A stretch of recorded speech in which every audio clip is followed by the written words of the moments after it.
It's so good to be back with you here at St. Mark's after my 3 weeks of vacation. I've never been much for adventurous vacations. I seek only rest. And I got rest in spades during my time away. I also spent much time with my children, who turned 4 a couple of weeks ago. They received their first soccer ball from their Nana and Papa, and I had a great time teaching them how to kick it. They're still in the stage where they kind of push the ball with their foot instead of actually kicking it, but we'll get there. I also continued my personal project of reading books that are helping me understand my place in the reality of race and racism in the United States. I read 2 excellent books during my vacation. I read Raising White Kids by Dr. Jennifer Harvey, and I read The History of White People by Dr. Nell, Irvin. If you'd like to learn more about what I'm reading right now, let me know after this service. All that being said, I'm so happy to be back, so let's talk about anger.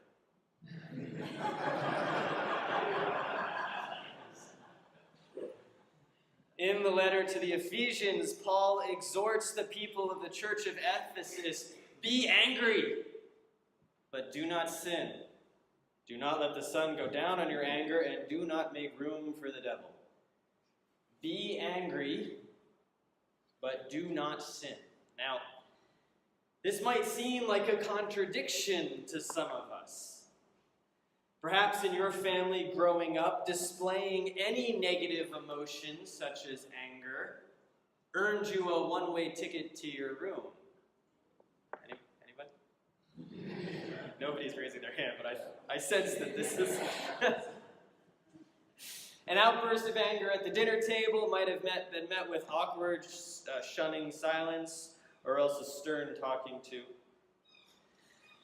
The only time I got truly angry, and I mean really, really mad, while playing soccer in high school, our team was losing about 10-1, and our opponents were just laughing and toying with us.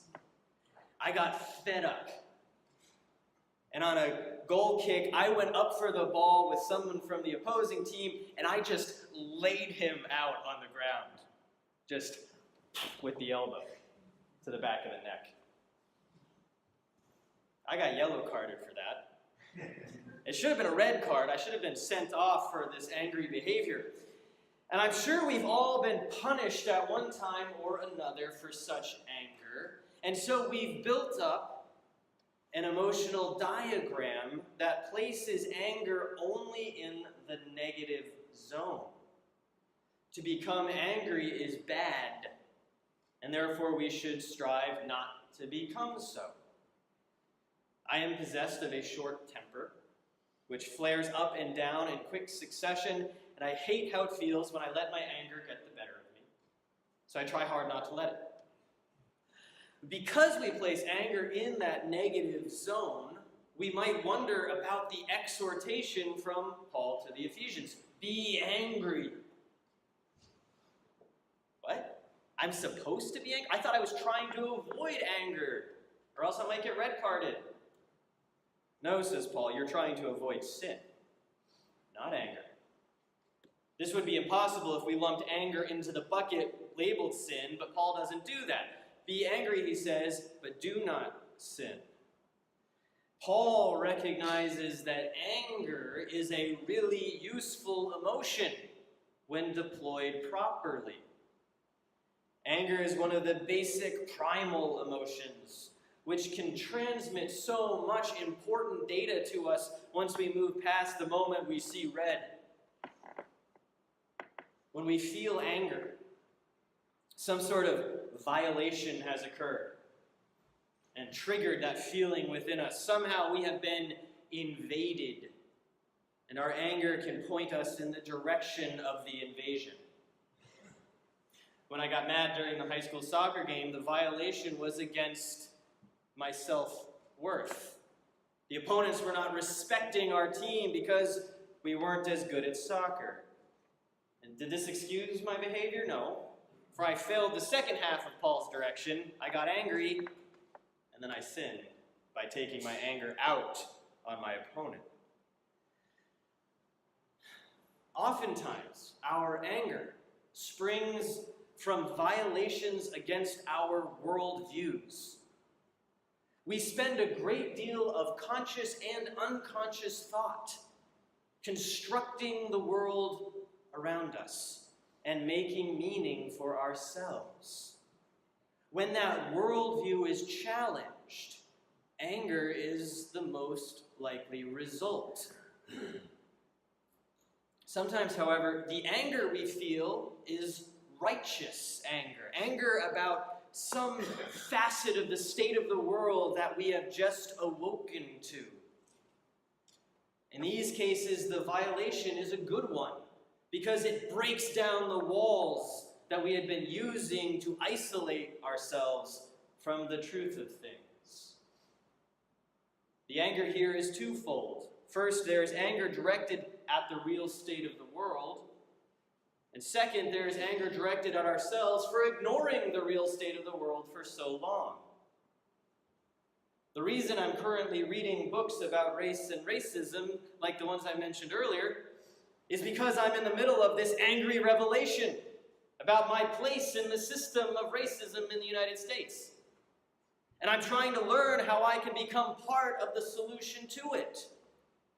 I prefer the fire of this anger over the cold ash of apathy that I had before. And I think this is what Paul means when he says, be angry, but do not sin. For as the Book of Common Prayer says, sin is the seeking of our own will instead of the will of God, thus distorting our relationship with God, with other people, and with all creation. Sometimes a little anger knocks us out of our willfulness and helps us align more fully with God's dream of healing and reconciliation for all people. I wonder what makes you angry. This week I invite you to bring this question to God in prayer. Surely there are the day-to-day annoyances that impinge on your time, but dig deeper than that. What about the brokenness in this world ignites a fire in your belly? What brings about that righteous anger inside you? In these places of anger, how is God speaking to you? And what is God calling you to do? So many of us are taught to avoid anger at all costs. It's unseemly, it's disruptive. But sometimes a little disruption is a good thing, especially when we take the time to reflect and pray on the trigger for our anger. For such anger might be ushering us into the real state of the world. And once we're there, with God's help, we can offer ourselves to make the broken whole.